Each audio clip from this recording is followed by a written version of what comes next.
Good morning friends, कैसे हो आप सभी लोग। Fantasy talent hub YouTube channel में आप सभी लोगों का स्वागत है। दोस्तों, आज दिन में दो मैचेस खेले जाएंगे। एक चेन्नई और लखनऊ के बीच में होगा, तो दूसरा एमआई और आरसीबी के बीच में मैच है। दोस्तों, ये वाला मैच जो है ना, चेन्नई और लखनऊ वाला, ये थोड़ा सा अलग होने वाला है। जैसा नॉर्मली आप चेन्नई के ग्राउंड पर देखते हो, उससे थोड़ा सा डिफरेंट रहेगा। अब ऐसा मैं क्यों कह रहा हूँ, वो मैं आपको इस वीडियो के अंदर क्लियर बताऊंगा आगे चल के। प्लस आपको ये भी बताऊंगा कि जो कंडीशंस बदलेंगी उसके हिसाब से आपको क्या करना है। तो बहुत कुछ आप बेहतर कर पाओगे जब आप अपने कॉम्बिनेशन को रेडी करोगे। तो चलिए बात कर लेते हैं आज के इस मैच के बारे में। मैच चेन्नई और लखनऊ के बीच में होने वाला है।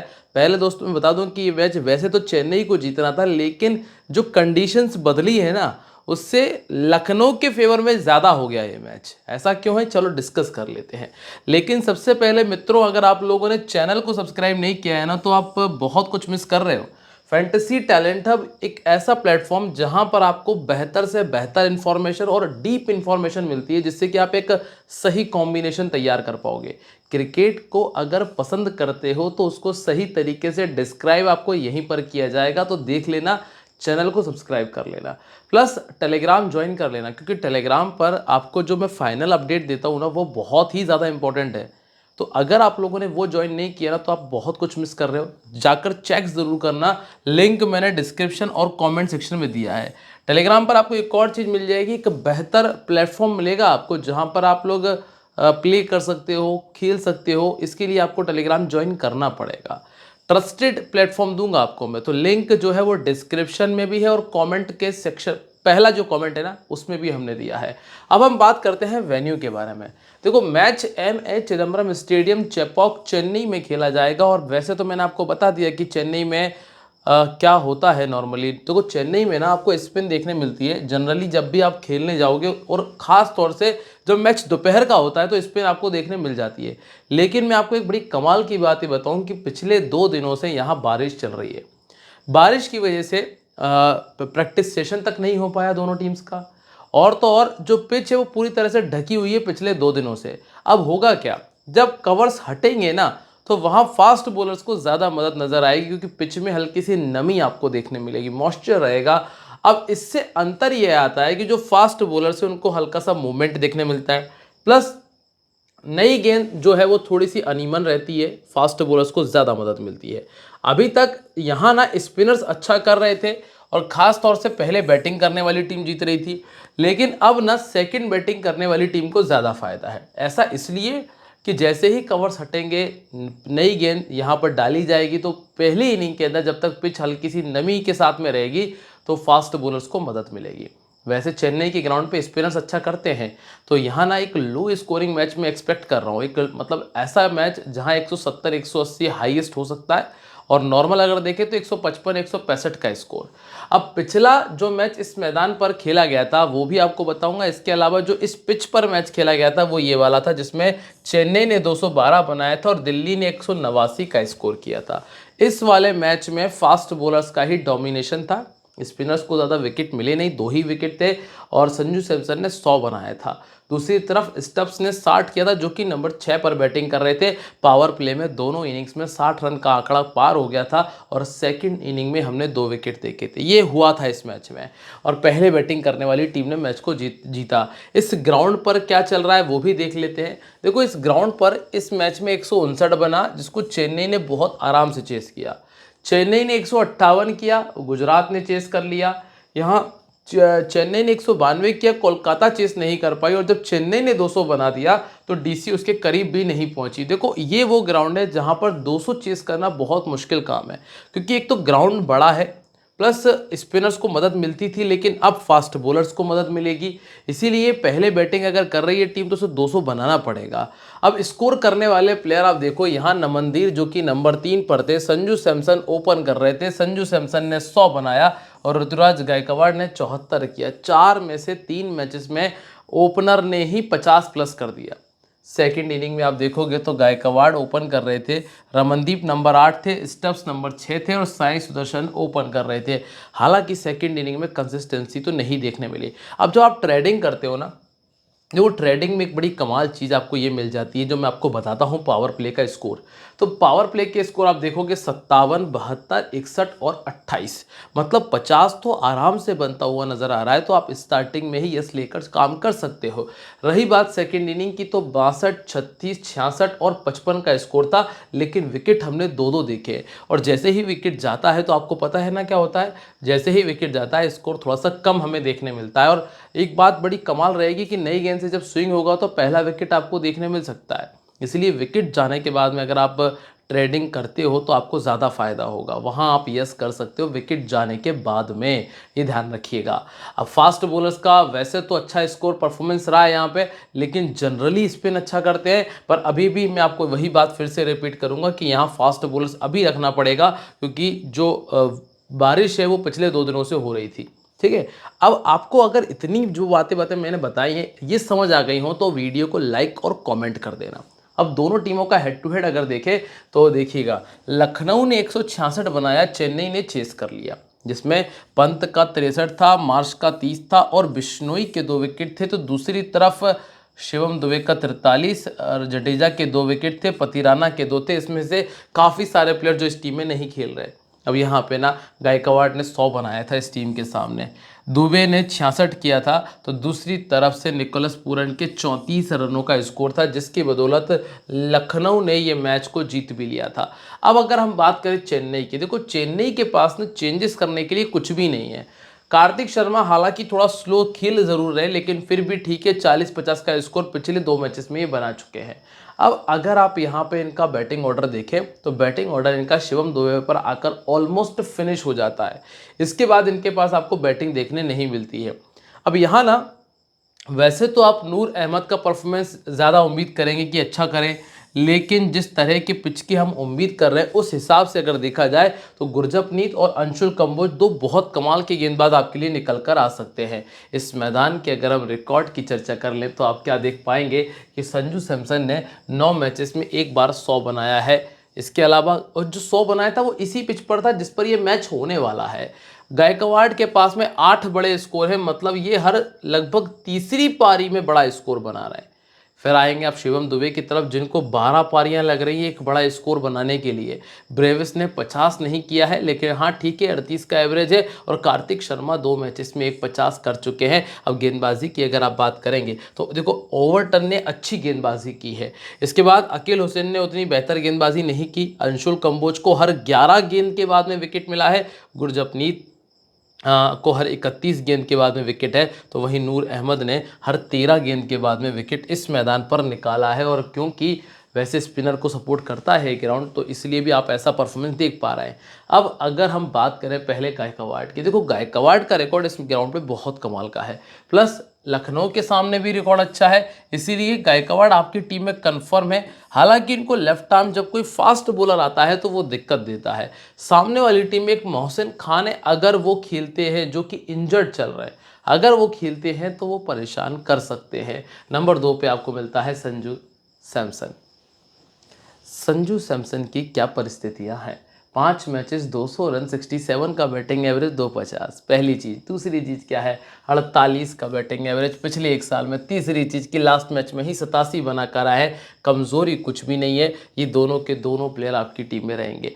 फिर आप देखेंगे उर्विल पटेल। उर्विल पटेल अच्छा प्लेयर है दोस्तों, ये एक अनएक्सपेक्टेड प्लेयर है, मैं आपको पहले भी बता चुका हूँ। तो इस पर आप ग्रैंड लीग में रिस्क उठाइएगा। अब रिस्क ऐसा नहीं कि आप ज़्यादा टीमों में रखो, रिस्क ऐसा कि एक टीम में रखना और वाइस कैप्टन या फिर कैप्टन बनाना। बाकी टीमों में अगर ना भी रखो तो काम चल जाएगा, या फिर जब तक आपका काम चलता है तब तक आप इनको रखिएगा।